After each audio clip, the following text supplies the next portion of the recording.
اهلا وسهلا بيكم في مطبخي، مطبخ عصفور الجنة. وحشتوني جدا جدا من الفيديو اللي فات.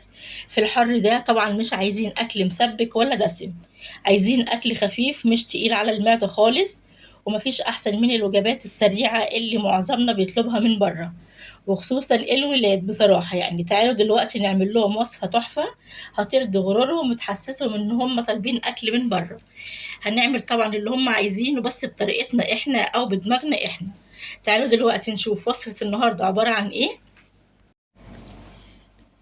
خلاص كده يا جماعة، دي طبعا المقادير بتاعتنا او المكونات اللي احنا ان شاء الله هنعمل بيها وصفة النهاردة. هنا معايا خضار مشكل. هي المفروض الوصفة دي انا عايزة اعملها بالخضار بس يعني، وكمان بالبطاطس المحمرة، بس هنضيف لها اضافة كده بسيطة هتغير طبعا طعمها وتخليه كويس وطعمها جميل جدا. هنا طبعا معايا زي ما قلت لكم البطاطس محمرة. ودي مجموعة الخضار اللي معايا عبارة عن فلفل، وكمان معايا بصل وتوم، وكمان طماطم بس قطعتها من غير المية بتاعتها. وهنا كمان معايا اللي هو اللانشون الصغير ده. بصراحة أنا ما كنتش هحط لها لانشون، أنا لقيته كده بالصدفة في التلاجة فقلت إيه هضيفه يعني هيبقى حلو جدا. خلاص كده يا جماعة. وهنا معايا العيش التورتيلا ده حلو جدا. كان عندي طبعا من العيد، أنا بجيب كذا كيس كده وبفرزه يعني، بعمله في اي وقت. هاتيه وفرزيه، بس اهم حاجة قبل ما تشتغلي بيه تخرجيه قبلها بساعة او كمان ساعة ونص. يعني اديله وقته خالص كده ان هو يفك ويبقى حلو ما يتكسرش منك. زي ما انتوا شايفين كأنه لسه جاي دلوقتي فريش. خلاص كده يا جماعة اهو بالشكل ده.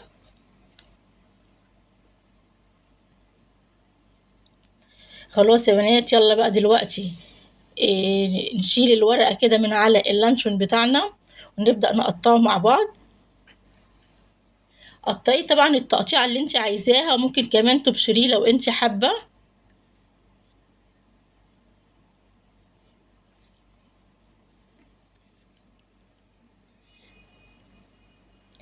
زي ما انتوا شايفين كده هنبدأ نقطعه كده ترانشات. عايزة تقطعيه برضو مكعبات صغيرة اوكي. انا هقطعه بالطريقة دي وهقولك كمان هنعمل فيه ايه دلوقتي. اهو حتى بصي في التلج كده من جواه اهو، عشان زي ما قلت لكم لسه مخرجاه دلوقتي من الفريزر وكده، فطبعا كان متلج. قطعيه بالشكل ده اهو.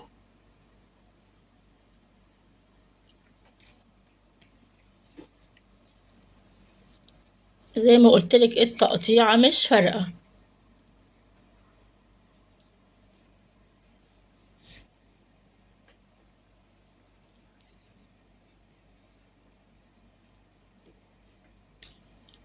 خلاص كده يا بنات، بعد ما قطعنا اللانشون اللي معانا بالشكل ده اهو، نحطه في الطبق كده. طبعا الخضار اللي معانا ده انا عايزه ادبله على النار يا بنات، مش هستخدمه كده يعني صريح معايا، لا هدبله على النار.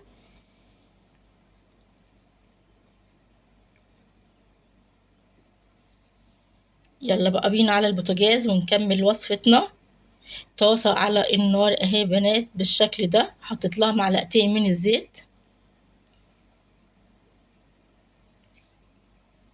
يفضل كمان لو عندك زيت ذرة يبقى احسن كتير، لانه بيبقى خفيف طبعا كده ما فيهوش يعني في زيت معين كده ليه بيعمل ريحة كده مش كويسة في الاكل بصراحة. وزيت الذرة افضل حاجة.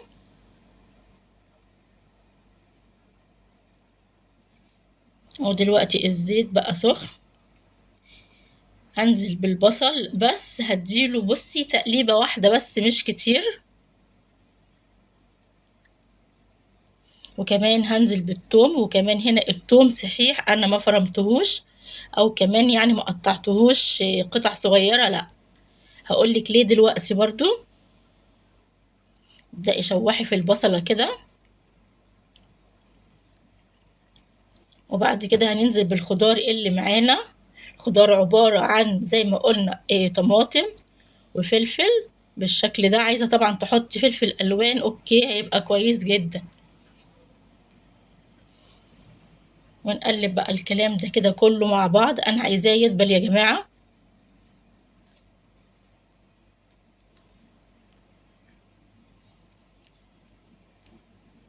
حطيت هنا شوية فلفل اسمر. في اللحظة دي بقى تبليه او نكهيه بالنكهات اللي انت عايزاها. وكمان ننزل بالملح بتاعنا. بس نراعي هنا يا جماعة، لو انت هتحطي له جبن يبقى يعني نسبة الملح تبقى قليلة شوية، يعني قللي الملح شوية. ونقلب الكلام ده كله مع بعض.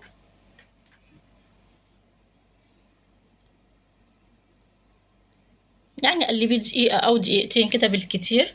اهو بصي التوم صحيح زي ما هو. انا طبعا هنا عايزة النكهة بتاعته بس، انا مش هستخدم التوم في الوصفة دي، لا انا هشيله دلوقتي زي ما هنشوف مع بعض.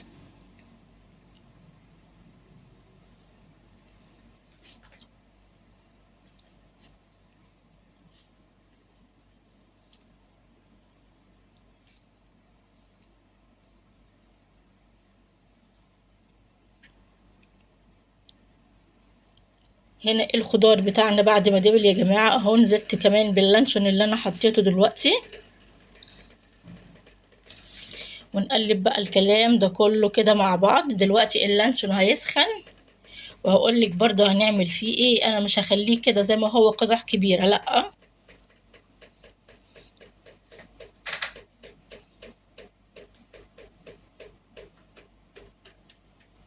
ونقلب بالشكل ده.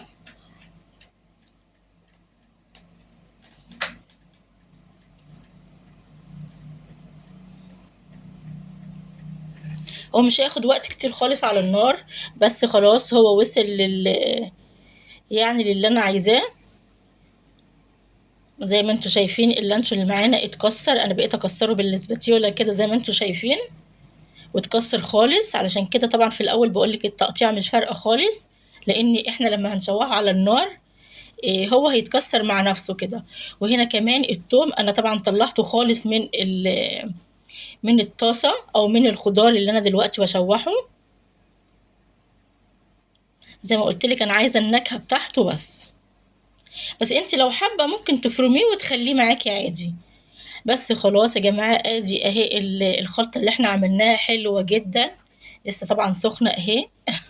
لسه نازله من على النار حالا.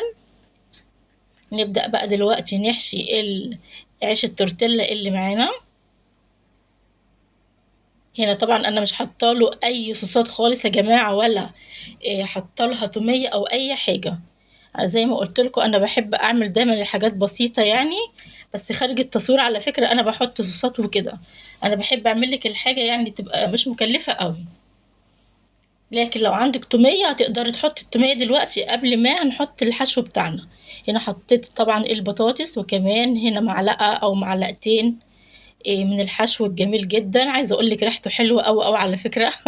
ريحته جميله. ونبدأ بقى نقفل كده الجوانب علشان طبعا الحشو اللي معانا ما يخرجش. نبدأ بقى نلفها شكل الرول كده. ايوه. بالشكل ده كده طبعا الحشو ان شاء الله مش هيخرج.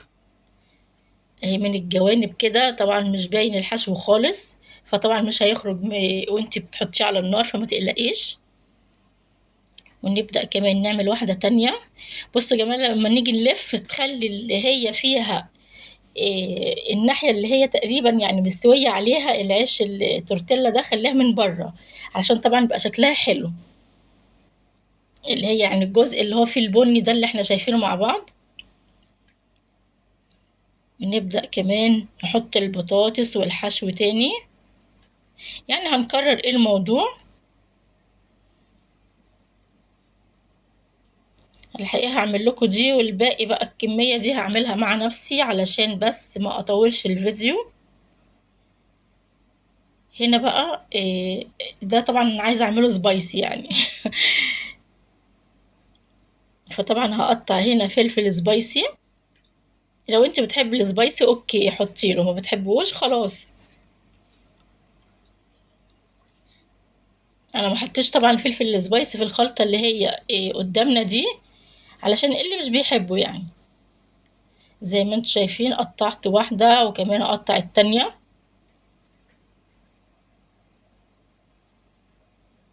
عندك جبن كمان تقدري تحط لها جبن.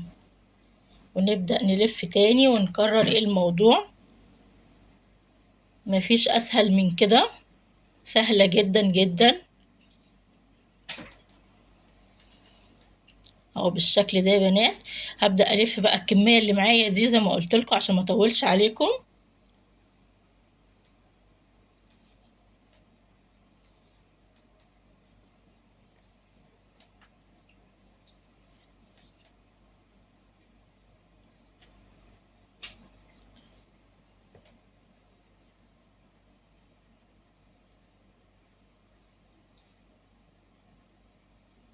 خلاص يا بنات، اهي الكمية طبعا بعد ما خلصت اهو لفيناه بالشكل ده.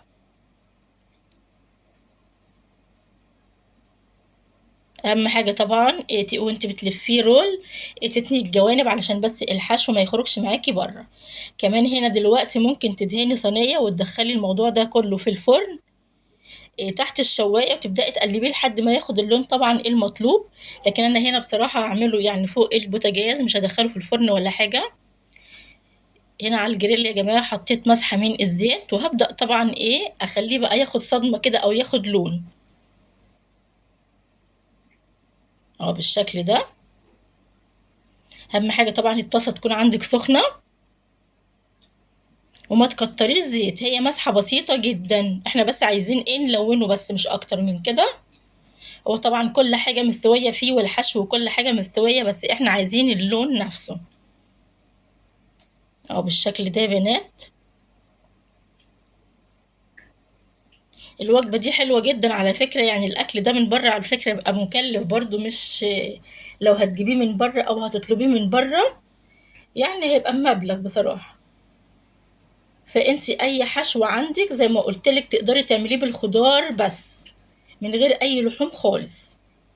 لكن لو عايزه بقى تحطي له لحوم او كده اوكي مفيش اي مشكله، يعني الاضافات دي بتاعتك انت.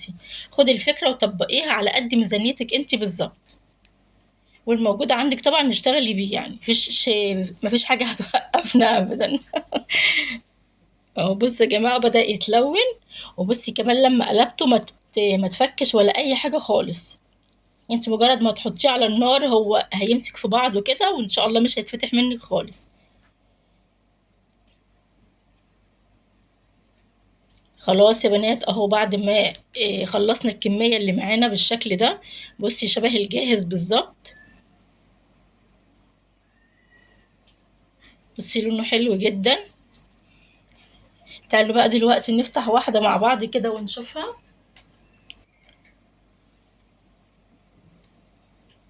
وعلى فكرة هو طري جدا وفي نفس الوقت مقرمش كمان، الطبقة اللي من بره مقرمشة. بصي شكله حلو جدا والحشو كمان جميل قوي قوي. جربي الوصفة دي ان شاء الله وبإذن الله هتعجبك جدا جدا. مش هتبطلي من عملها اكيد، لانها فعلا بجد حلوة قوي. كمان لو خدمتيها اكتر بالصوصات هتبقى اجمل بكتير جدا. خلاص يا بنات، يلا باي باي، ده كان فيديو النهارده.